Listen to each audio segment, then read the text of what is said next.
Too many producers and ultimately their agencies are caught up in something called hysterical activity on the way to the grave. Maybe you felt this way, whether you're a producer, an agency leader leading producers, or you're just an insurance professional who's tired of being tired. On today's Agent Leader podcast, I interview Sitkins CEO and founder Roger Sitkins, and he's going to share 7 ways that producers and their teams can move away from this hysterical activity and towards proven results and ultimately freedom in your book of business and in your agency. Enjoy the show. Welcome to the Agent Leader Podcast. My name is Brent Kelly. Thanks so much for joining me on this episode. Have a very exciting episode today, bringing in a special guest who's been a frequent guest, although it's been a while since this person has been on the podcast with me, Roger Sitkins, founder and CEO of the Sitkins Group. You've probably heard him before if you've been on this podcast, or if you've just been relevant in the insurance industry for the last, I don't know, Roger, about 40 years, right? Working That's with the about it, yeah. insurance 4 agents. decades. Yeah. So, Roger, welcome into the podcast today. Brent, it's great to be here, and it's a topic that I have a lot of joy and happiness and commitment around. So I know people get some things they can truly use to get better. That's what it's all about. Yeah, I teased on the intro what we're going to be talking about today, but really, this is about producers generating results versus being caught in hysterical activity. And Roger, I'm going to have you in a minute define that a little bit. And then now Roger put together an outline, and I love it, of 7 areas, 7 ways that producers can get out of this hysterical activity and get into the results-based things that producers need to be doing. So I would just say this, agency leaders, if you are leading any type of producer or producers in your agency, get a pen and paper ready, take notes. Sales leaders for sure. Producers, this one's certainly for you. So get ready. There's going to be not only reasons behind these, but we're going to provide some practical tips as well. And before we get into that, I do want to remind all of you in the audience that for the second quarter of 2024, our programs are ready and open to go for producers, account managers, for sales leaders. So if you want to learn more about what we provide, in fact, some things that you're going to be hearing today, we talk in very great detail about how to help your team and producers get better. Just go to sitkins.com, and you can learn about us, our programs. We'd love to set up a call and we can discuss more and learn more about your agency and how we can help you become your best version possible. So with that, Roger, are you all ready? Are you all fired up to talk about these Absolutely. 7 things? All right, again, these are the 7 areas, 7 ways that producers can improve upon to get out of hysterical activity. I'm going to start just right here, Roger. What in the heck do you mean by hysterical activity? What's that all about? Well, we love acronyms, as people that have ever heard us know. And one of the acronyms is HAWG, which is hysterical activity on the way to the grave. And what we see all too often is that we start most days with good intentions, okay? And we say we're going to hit the long ball today, or certainly the week's good. And then all too often at the end of the day, the end of the week, we're going, God, I was so busy, I don't know what I did. In fact, people will even say, what'd you do today? I was really busy. Yeah, but did you get a result? No, I was too busy to get a result. So we call this hysterical activity on the way to the grave. And the reality is, I said people start with good intentions. When you get caught in these hogs, these hysterical activities, they kill good intentions. One of the favorite sayings we have is that the difference between your desired destination and your direction, that your direction most times we think is going to be pretty good, but it is your direction, not your intention, that determines your ultimate destination. And what we see is that the hogs, the hysterical activity things, are really intention killers. I intended to do this, I intended to do that, but then I got caught up in these hogs, these traps that pull us away from doing what we really should be doing as producers and as leaders. So the key here is, let's identify that maybe you've got some hog or hogs going on for you personally or your agency. And then what are some things we can do to eliminate them so the intentions we have drive our actual destination that we want? So it's what trend are we on, the intention? Are we killing it by falling back into hysterical activity at the end of the day, end of the week, at the month, end of the quarter, end of the year, go, I was really busy, but we didn't hit our goals. Yeah, it's one of those things, Roger, we talk about this all the time. It's a greater awareness. And I think, for agency leaders, sales leaders, producers today, some of these may hit a little bit close to home. But that's okay, right? Because Mhm. you can go, hey, listen, I have a greater awareness. And I'm guessing that not all 7 of these will apply to you, to every one of you, but you may find that there's more than one. Yeah. And you go, I've got some improvement here. And one more thing before we get into these 7, this to me goes back to, we talk about culture of accountability. And, Roger, we've talked about this so many times. Culture is the language and behaviors that are normal. And so when you're talking about HOGS as an acronym, hysterical activity on the way to the grave, the first thing is, what are we saying? What do we talk about? And then, of course, what are we doing, right? The language and behavior. So again, agency leaders, producers, take notes and go, are we caught in this hog? And if so, based on what Roger says, and I'm sure I'll add some context, are there some things that we could begin to do to get out of these? So let's get into these 7. Number 1, Roger, that you've got on your outline, I love this, is that I'm just going to keep this simple. I'll call this the call me syndrome, the call me if you need anything syndrome. So Roger, let's talk about the first hog that producers get into. Well, the producers really invite others to throw them into the service trap. So if you need anything at all, call me, text me, email me, come on by and see me. I hope they're not doing that anymore. But they really do say, call me. So boy, I'm so glad you decided to buy from me. If you need anything at all, call me. And what they say is, we give great personal service, PS. And quite frankly, we think PS is BS. Because the reality is that it is the agency that provides the service, not the agent. And we always talk about a strong division between sales and service. It's really a strong marriage between sales and service, where we understand that we've got that common goal with different roles. And the common goal is to retain and obtain ideal clients with the appreciation, respect, and trust, which we've talked about in the podcast before, of the different roles that we have. So as a producer, you should always understand that you need to introduce your customers to the service partner or partners you have. Now, if it's just simple as saying, here's who you call, we certainly are big believers in giving a team directory. Here's exactly who you should talk to.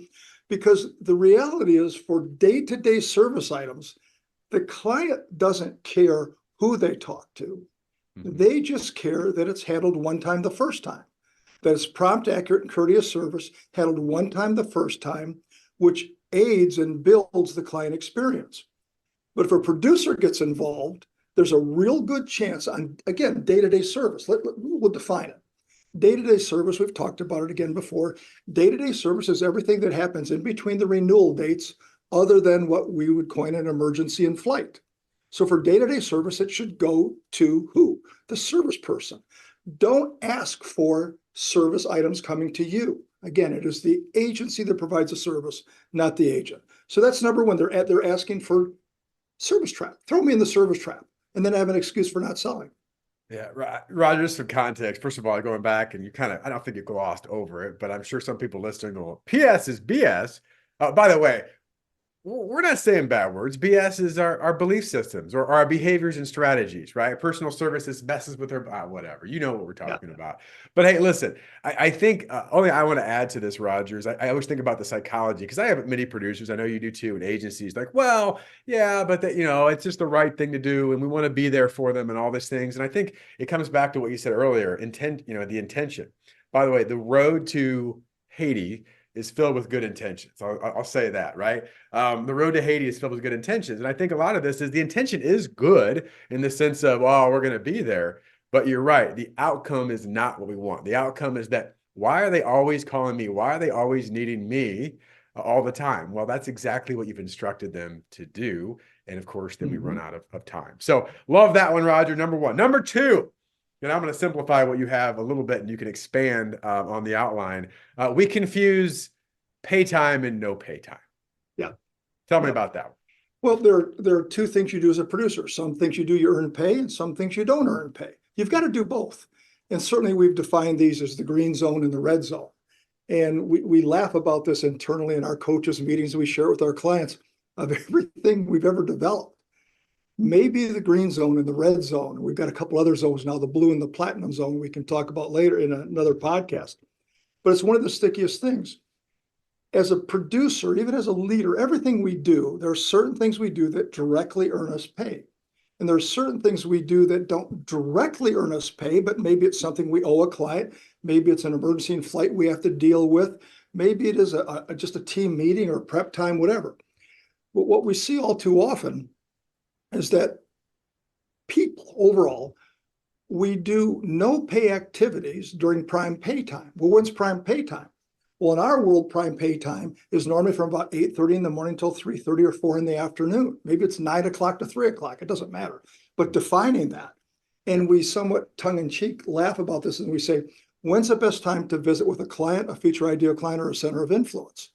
The answer is when they're open. Because if you go there when they're not there, you try to call and they're not there, they're not there. Yep. So what we say is, look, when prime selling time, when you can earn pay, that's when you've got to get all over doing pay activities. And the no pay things we have to do, we'll do first thing in the morning. We'll do at the end of the day. Monday in our perfect world is a day that we get ready to play the game. So it's prep day. But I would challenge everyone that when any item you're working on, just do a simple filter in your mind. This thing I'm working on right now, is this a pay or no pay activity? Could this be done some other time?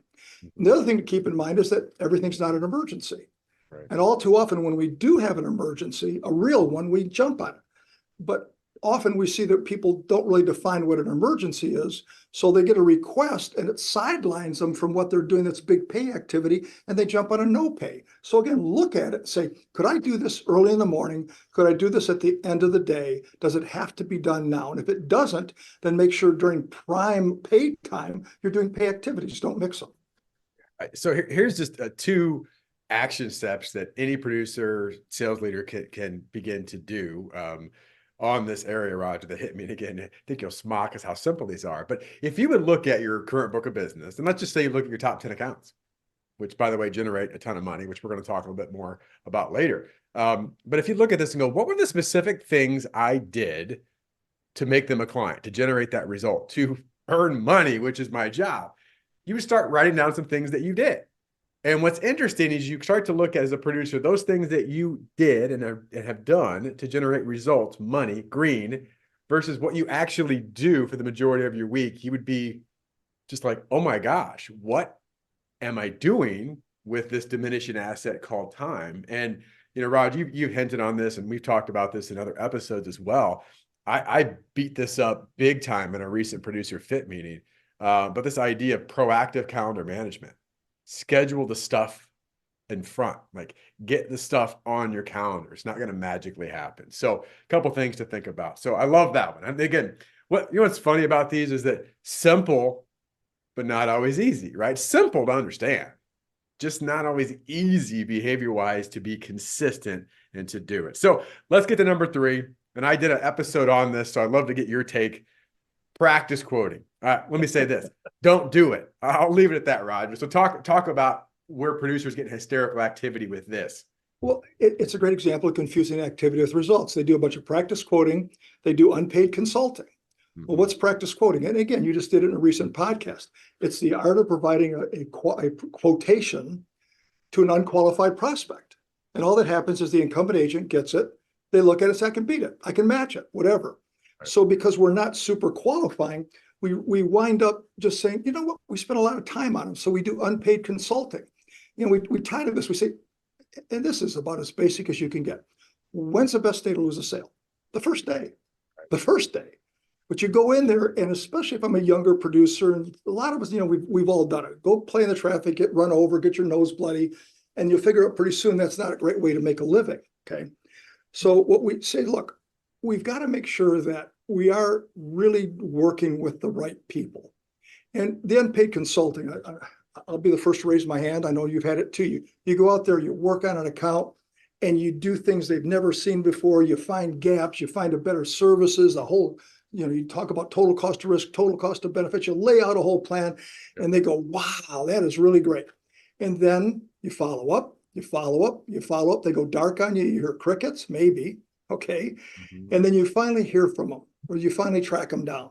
And they say, we really appreciate everything you did. Mm-hmm. No one has ever done this before. What's the next word? Well, everybody listening now is probably already going, but we've decided to stay with our current agent. Okay. You did all that work. You took your time and energy. You took your team's time and energy. You took withdrawals from your relationships at the carriers if it's a larger account, and you wasted everybody's time. So we look at this and we say, look, the key here is, yes, we want to find the pain issues. Yes, we want to differentiate. Yes, we want to get way beyond the commodity sale the majority of the time, right? But we also have to make sure that we don't over-educate. And I always say, look, do enough, show them enough pain issues, find the areas you can have an impact on their business or their life, but get a commitment to get paid before you do everything. The saying we use is, you show them the wrapper, just don't give them the candy. All right. So again, we just see that people are wasting time. You just ask yourself this question. The last account you worked on that was really a nice account, you got excited. We laugh about this in the producer program too. We go, oh, they gave me an opportunity. They said I could quote, and you get excited and you go home and you say to your significant other, oh, we're going to get that big screen, and Fido's going back on wet food now, and then we get burned. Just think of the last time you got burned by that and you heard, but what are you going to do about that? What are you going to do about it? You're going to go, well, will I replicate it? Because one of the biggest rules I've learned in life is don't let negative history repeat itself. If you have a pattern that's hurting you, you got to change that pattern. And the reality is you've got to say, look, I've got to learn how to super qualify people. I'm not going to practice quote. And if I'm going to lose it, I'll lose it early. And there are certain accounts that, you're going to lose it this year and you walk away, but you realize there's some situations that you couldn't change. Some of the biggest accounts we've seen our best clients sell, it was multi-years before they got in. But they didn't quote them every year. They stayed in contact with them every year until the time was right. A saying we have, and we use it all the time, every great account will eventually move. When it moves, be positioned as a logical next choice, but don't waste time and energy quoting them on the years they're not ready to move. So pretty basic, but I go, I'm so busy quoting. I don't care about that. I want you busy writing, issuing. So many takeaways there, Roger. I mean, the one just overriding theme, and again, it's not even specific to this, although it certainly relates to it, is not allowing negative history to repeat itself. And well, I know I've been guilty of this, but I was talking to you, Roger, or somebody else that I respect, and I'll kind of go through stuff, and I'm doing this, and then do this, and then I did this, and then I did this. And it's like, at some point, it's kind of comical to the person listening. They're like, well, why don't you just stop doing that? And we're all in the world, and I hear a lot of that with practice quoting, like, well, why don't you just stop doing that? Right. And it sounds, I might get lucky. Yeah. Might get lucky. Right. Come on. Right. Well, and there's other things too we've talked about. I Yeah. mean, if your pipeline's empty and there's all these things, well, of course, it's easier to do that. So love that. Number 4, I know I stole a bit of your thunder, but I want you to take this much deeper and get your perspective, because you've been teaching this for a long time, of just lack of a Sunday or weekly plan for producers. When they don't have it, they go into hog. So give us your take on this, Roger, because I know you've worked with so many producers in this area, and it's been a huge impact area. Yeah, whether we call it Sunday review, I don't care if you do it Friday, Saturday morning, Saturday evening, Sunday morning, Sunday evening, but I do challenge you to have a review of last week, a debrief of last week done before you start this week. Because all too often I see that producers get to the office on Monday and they go, oh, what are we going to do? What do I have going on here? Oh, I got a couple of appointments. Oh, what happened last week? What do I owe you? And we just see that, let's face it this way, if you start the week with an unintentional plan, in other words, just showing up, wondering what's going to happen, you're in hysterical activity all week. And at the end of the week, you look back and go, that's busy, but man, I don't feel like I got much done. Stop wasting your precious days, your hours, your weeks, your months, whatever. So sitting down on Sunday and debriefing what happened last week, what worked, what didn't work, what promises did I make? And I would hope that everybody understands the concept of a promise-based culture, promise-based agency. What promises did I make to my team? What promises did I make to my clients, future ideal clients, et cetera? So debriefing and then pre-briefing this week. What do you need? Now, the key to this, to make it work the very best, is under our concept of the high performance team, sales and service married together, where the producer and their service partners are very well connected. We understand our roles. We do what we said we're going to do. We keep promises. Is the account manager will send the producer no later than Friday at noon the agenda for next week's meeting.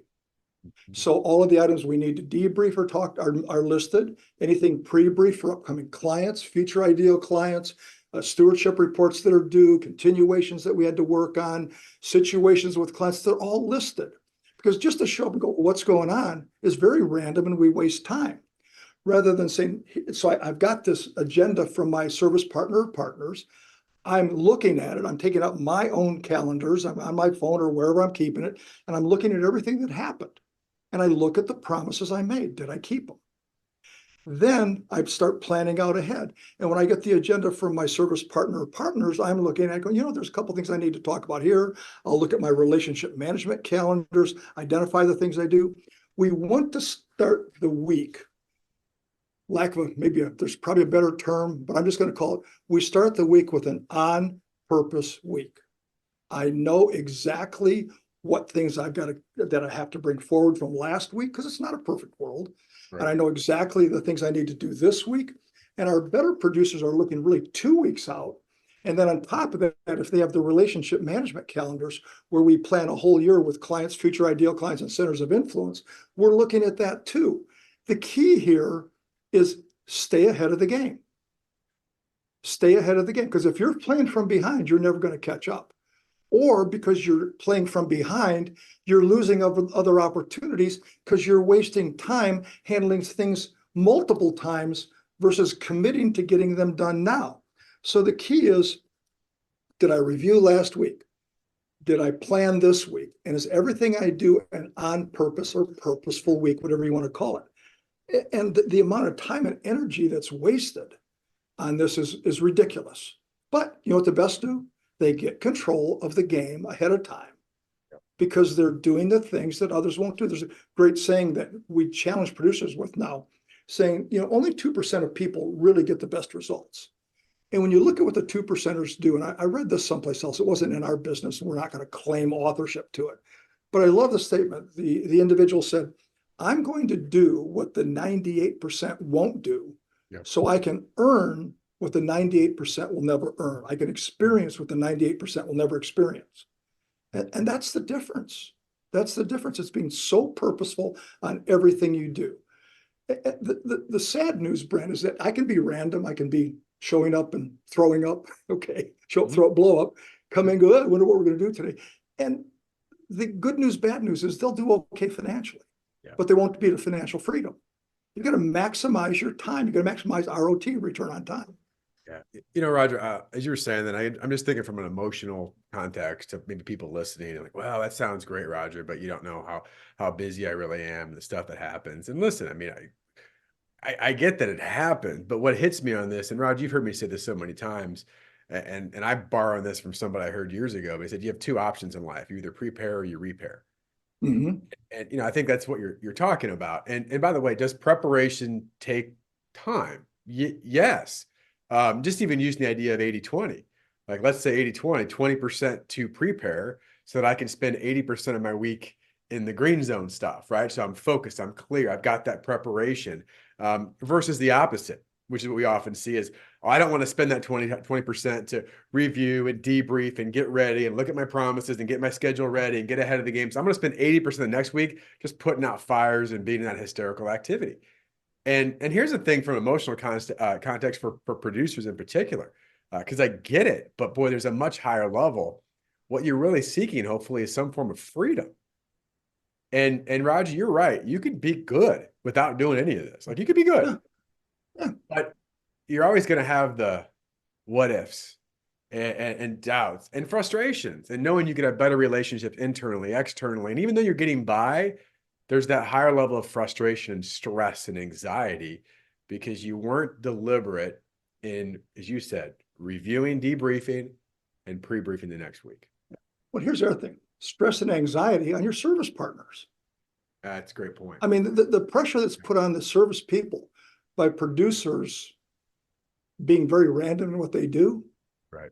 And then, we talk with agency principals about the need to dramatically improve sales capacity and service capacity. Well, if your service people are always stressed out because producers are not doing what they're doing, you're never going to get service capacity up. You're certainly not going to get the producers doing what they should do. Thus, your revenue per employee is never going to get where it needs to be. I mean, you talk about a crazy pattern. Yeah. Wow.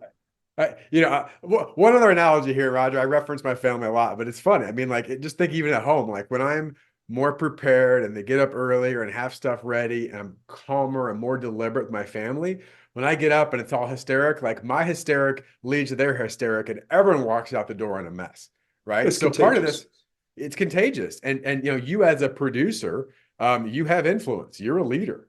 And if you lead with hysterical activity, you are perpetuating more hysterical activity throughout your agency, Roger. So that's very well said. All right, let's get to number 5. I'll keep this short and sweet. Again, clarity, no future ideal client. So Yeah. talk about how that leads to hysterical activity, Roger. Well, you know, producers go, I got a new account because I want about, it's going to be a big one. Might get it. If you have not specifically identified what a future ideal client looks like for you, and one of the biggest things overall is just minimum account size and targeted account size. Right. Minimum account size and targeted account size. What we see is that producers that will just randomly quote anybody, if they can fog up a mirror and it looks like their check will clear, their credit card will work, then I'll quote them. Okay. Yeah. Versus saying no. Now, by the way, again, newer, younger producers go play in the traffic, get run over a few times and hopefully a few before you figure out. And every producer and every agency's future ideal client will change. Changes based on market and economic conditions. Okay. It changes. It changes as you grow. It changes as you specialize as a producer. But one of your keys every year, part of your business plan is for this year, what does a future ideal client look like? And am I constantly raising the bar on my minimum account size and targeted account size? All right. Because if not, we see that producers fall into what we've coined the 2-2 syndrome. Too many accounts paying too little money each. I know you've talked about it on the podcast before. You can't be $1 million producer writing $1,000 accounts. Right. Why? Because you'd have to write 1,000 of them. No one wants 1,000 accounts as a producer. Doesn't mean the agency doesn't have them. Doesn't mean we don't have a select business unit set up to handle smaller accounts or medium accounts, whatever you call. But the key here is to always look at, we mentioned it earlier, but ROT. What is your return on time as a producer? What is your return on time as an agency overall? And can you afford to write really small accounts? Well, we get challenged, and I've been challenged through the years, people saying, well, you don't like personal lines and small commercial. I love them. What I don't like are unprofitable accounts. We can make every account profitable as long as we structure it right and we do the right thing. But as an individual agency, individual producer, if every account could be a great account, you're going to get sucked into the wrong accounts. And you're even going to wonder why I have them. Pretty scary. Yeah, I was making a note as you said that, because this will lead into the next one. Well, Roger, first of all, you said this so many times. You're going to replicate something. Yeah. Right. And you think about account, you're going to replicate certain accounts. So which ones do you want to replicate in a back to success leaving clues? But it's interesting. I had a conversation with the producer yesterday. He was kind of going through this and he kind of knew it. But then when we were talking through it, he's like, oh, you're right. I'm like, it seems to me like you're kind of operating on 2 philosophies. And they don't work together. So you got to pick one. One is I'll write any account, any size, for any reason, any time. And that's kind of how you've grown your business. But now you're stuck and you're saying, well, how do I double this? And the other philosophy is, gosh, there are certain accounts I should probably work more on and be able to get to free myself up. I'm like, which philosophy do you want? And, it's just one of those, well, yeah, you're probably right. And that goes to the knowing versus the doing, which is often where producers get stuck. So I think it'll lead into to number 6, because these correlate with each other. Yeah. It's the predictable imbalance, right? Or in the universe that we see again and again and again. So it's the 80-20 principle, Roger. So how does 80-20 relate to hysterical activity? It's real simple. Okay. And we've done thousands and thousands and thousands and thousands now of evaluations on producers' books of business, on agencies overall. And it's really rare that the 80-20 rule is broken. Top 20% of the customers are 80% of the revenue. If you don't believe it, even though you probably heard it 100 times, if not 1,000, run your book of business report to find out. Okay. It's not always perfect, but it's rare that someone really breaks it. And we break it down, as you mentioned before, that we have the A accounts, the top 5%, the B accounts, the middle 15%, C accounts, the bottom 80%. Top 5% or 50% of the revenue, the next 15% or 30% of the revenue. Yep. And every time we do, in fact, Brent, I remember when you first joined us about 4 or 5 months into it, and we were really hitting hard in one of the producer programs on the 80-20, and you'd heard it several times before. And you said, how come other people aren't talking about this? That's right. I said, Brent, it's one of those things where people go, oh yeah, Yeah. but it doesn't apply to me. Or they run the report once and then forget about it. Yeah. Versus saying, no, this is something that every agency and every producer should run it at least once a year. So what happens with the agency overall is that we wind up spending more time, energy, effort, expenses, employees on the bottom 80% than we do the top 20%. And so in effect, in fact, unfortunately, I see producers and agencies taking some of the top 5% of the customers for granted. Oh, they'd never leave. Have you ever lost an account you thought you'd never leave? Did you ever have even competition in an account you never thought you would? So you have to look at this and say, if the top 5% of the customers are 50% of the revenue, are they getting the level of service they should get? Everybody deserves great service. We've talked about this before, but you get the level of the service you've paid for. So number one, if we're over servicing the bottom accounts and under servicing the top accounts, we're vulnerable. If you take the 80-20 even more, the top 2% of the customers, which we call the super A's, are at least a third of the income in an average agency. So if I lost 2% of my customers, I would be in deep trouble. I would be vulnerable, okay? The other thing on the 80-20 is it comes back to the initial one we talked about. Don't say, call me. Don't ask for the service trap. Right. Your larger accounts, because of their structure, they have people that deal with the insurance program. Whether it's the HR manager and the benefits, with CFO, whatever it may be, okay? Some have their own in-house risk managers. Well, that's who your service people talk to for day-to-day items. The smaller account will literally say, well, I need to talk to my producer. She's the one that sold it to me. I need to talk to the producer. And the producer goes, oh, okay. Well, we talk about this so much. When you look at your account, so this goes back to activity versus results and hysterical activity. The reality is that the agency, again, provides a service, not the agent. As a producer, you don't get 100% of the commission, which we talk about all the time. Duh, you don't get 100%. You get a blended rate of, between new and renewal. Maybe you get 30%, 35, whatever. Okay, depends on their benefits. Well, the majority of the revenue generated out of the producer's book of business goes to the agency. And we always say it's real simple.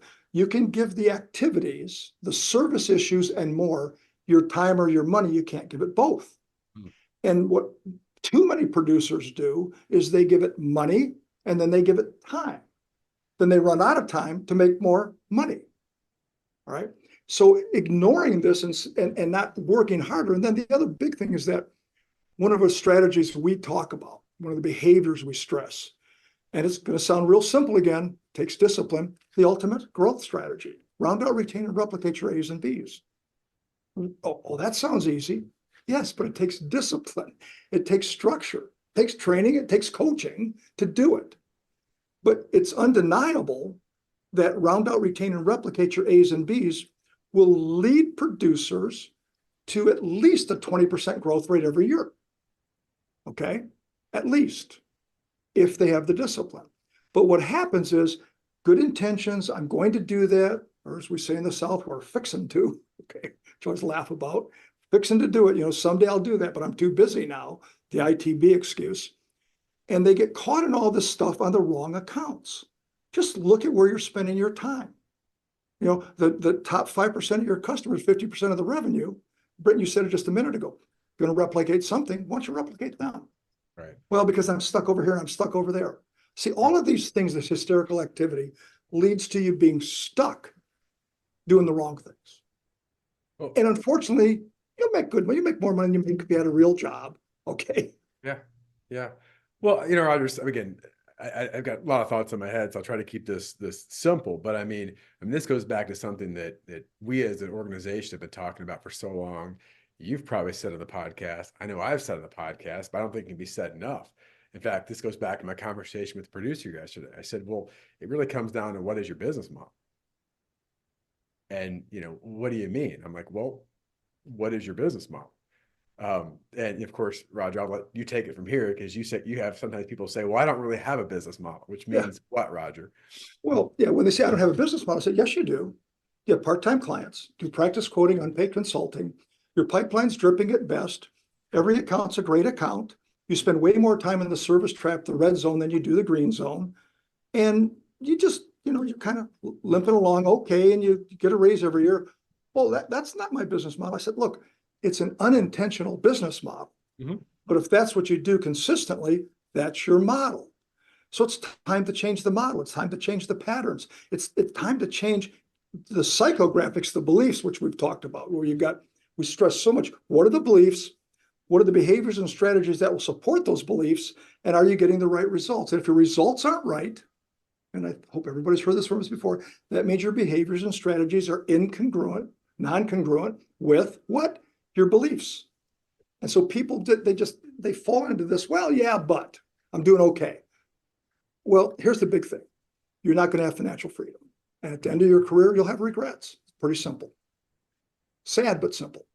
Yeah, it is because there's so much more. And I want to get to number 7. And I love that you've got, I mean, I guess you could put whatever order you want, but I do like that this is last, because I think one of the things that hits me as I'm looking at this on the outline is that, and you said this, and maybe you'll expand upon this. If you don't want to do it for yourself, change this, do it for those around you, like at a minimum. So number 7, I'll rather to take this deeper, but number 7 is that we make promises without plans, which leads to problems. I'll leave it at that. And hysterical activity for everyone. So Yeah. Tell us more about this one. And a few minutes ago, I mentioned promise keeping, but it's one of the things that it drives me crazy. And when I catch myself, I'm certainly guilty of this at times too. I'm trying not to be. But the end of the day is we make promises to people. And especially if we're quick start, if you don't know the Colby profile, oh, I'm going to do this, I'm going to do that. And once we say it, it's done in our mind, then we move on to something else, we move on to something else. Mm-hmm. And if our agency doesn't have a culture of accountability, all right, then we wind up making promises. So we make promises to our service team that we don't keep. Yeah, I'll get that to you this week. Next week, oh, I forgot to get it. What happens to your credibility? What happens to that trust factor? Yeah. Okay. Yeah. So we make promises to the service team. We make promises to clients that maybe we don't keep. And we talk about this in the producer fit program all the time. How many times have you met up with a future ideal client prospect, and we talk about what you're doing, we do a discovery process, and you find out that the current agent made a lot of promises but didn't really keep them? Oh, all the time. And we say, are you guilty of that too? Are you making promises to clients that you don't keep? Okay. Future ideal clients. All right. Your family, yourself. Mm-hmm. And so one of the things that we see is the best of the best have really committed to making promises. The culture of the agency, we make promises, but we keep them. We also realize it's not a perfect world. We're going to break some promises. And that's why our new accountability model we've gone to, no longer just the producer performance agreement, it's what's known as the two-way promise. So between the producer and the agency, there's 2 promises made. The agency is going to promise, these are the things we'll do to support you. Okay. And then the producer is going to say, here are the things I will do to get great results. So it's a very clean and crisp document. It's not a legal document. It's just basically documenting what we said we were going to do, because we're firm believers if it's not documented, it never happened. So there's a two-way promise between producer and the sales leader. Guess what? By developing this, the producer is designing their own personal improvement plan. There's a second document that is between the producer and the service team. The service team says, here's what we're going to do. The producer says, here's what I'm going to do. So good example. Service team leader says, every Friday we'll send you an agenda. And producer says, sometime on the weekend I'll review it and I'll make any additions to it. Okay, what happens if that doesn't happen? So what we say in the document is, look, it's not a perfect world. It's not a perfect world. But what we're going to do is understand that stuff happens. When it happens, we're just going to challenge each other.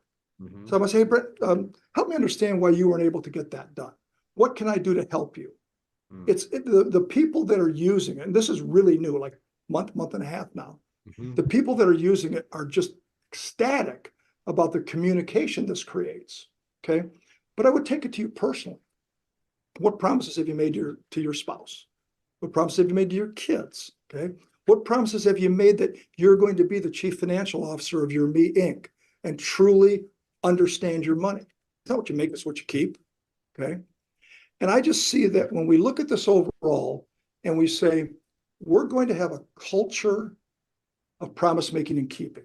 We're going to hold each other accountable in a professional manner, knowing that what we're doing is helping each other. Mm-hmm. Because none of us survive by ourselves. So if our culture is promise-based, we have very high integrity. And to me, that's the new big I. It's not the independent agents, which we love and work with, but it's the big I is how big is your integrity? Because the troubles start when you break promises to your team, when you break promises to your clients, to your future ideal clients, to your family members, to your community, to your church, whatever's important to you. Why not just say, here's what we're going to do, agree upon it, and then understand that it's not perfect. We'll call you out in a nice, professional, pleasant manner. Okay? The communication is unbelievable. So once we start keeping the promises we've made, we're getting rid of hysterical activity on the way to the grave. We're purposeful, we're intentional about what we're doing. We're making deposits with everything that's important to us. It's all of our relationships. We're leading a better life. We're leading a better life. Wow. Okay. There's a lot there. A few things to comment on, and we'll wrap up. And Roger, any final comments? Certainly, just kind of putting this all together about the hysterical activity and moving out of that, right? And I'm guessing if again you're listening, you've listened to this. There's probably a few of these that hit home. As Roger said, none of us are perfect, but it's the awareness of moving forward in this. The last one you mentioned hit me. Yesterday I had a cool opportunity. I got a chance early in the morning. I was so proud of these kids. I was invited to speak at this was an athletic leadership club to come in and share some things. One of the things that I shared is something that's the hardest thing to do. And I asked the group, I said, who's the hardest person in the world to lead? And they all kind of sat there and, maybe know where I'm going. I go, it's you. Like, you are the hardest person to lead because whether you said them verbally or not, the promises and things that you've said or think you're going to do. And we know when we fall short, right? It's hard. It really is. But I wrote this down as you were talking about this because you mentioned culture. Intention without tangible action is the ultimate culture killer. And I mean that because so you look at agencies talk about communication. It's I thought they were going to do this, and they said they were going to do this, and they intended to do this. And I will throw myself and be very under the bus, so to speak, and be transparent.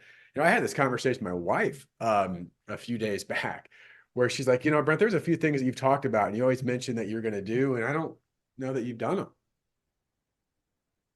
And that hurts. Like you're like, wow, because sometimes it's again, good intention, but it's a bit flip. Oh yeah.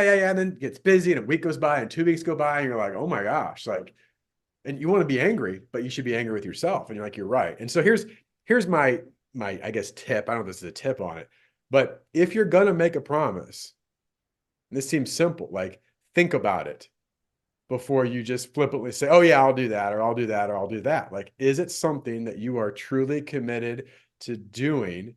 Because as Roger said, it's not just about you, which it starts with you. It's the people that you impact, right? Also, side note and plug that needs to be said. Roger, I think you mentioned 3, 4, 5, 6, I don't know, different tools and resources and things that we use with our members. Hint, that's all included when you work with the Sitkins group, right? You get access to not only our roadmap and our videos and our processes and all of our tools, it's all combined in conjunction with live training. So, part of this is we want to help you and your agency make these things that are hard, make them easier. And it all really comes down to that. So Roger, as we wrap up here, what are some final words, thoughts you could give to the audience here before we wrap? Something that came up in a conversation with one of our private clients a couple of weeks ago that really hit home with me. And we've used it in the producer program the last couple of weeks, and people are really getting it. There's a difference between motivation and dedication. Okay. Well, I'm motivated. Now, hopefully people are motivated from some of the comments we've made here today. But motivation goes away. Okay. I'm going to go to another seminar. I'm going to listen to another podcast. I'm going to do this. I'm going to do that. I'm fixing to. And you tell others about it.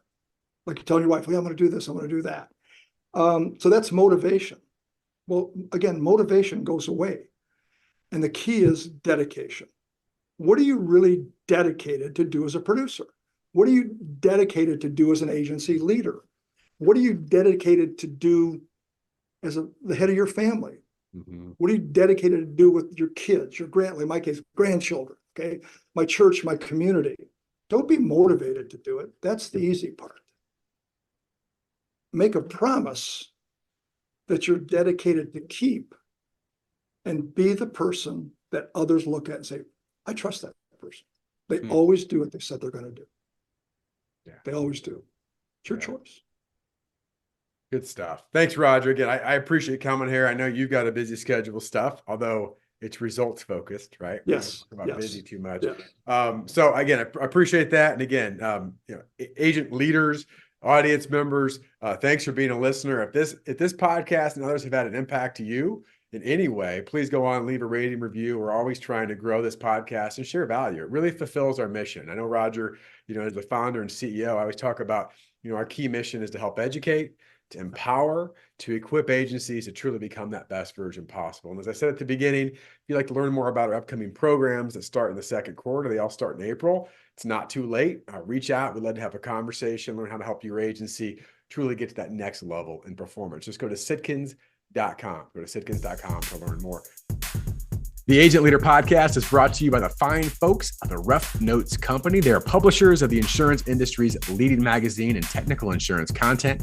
Rough Notes magazine profiles successful agencies plus keen insights from respected experts on a host of must-know topics.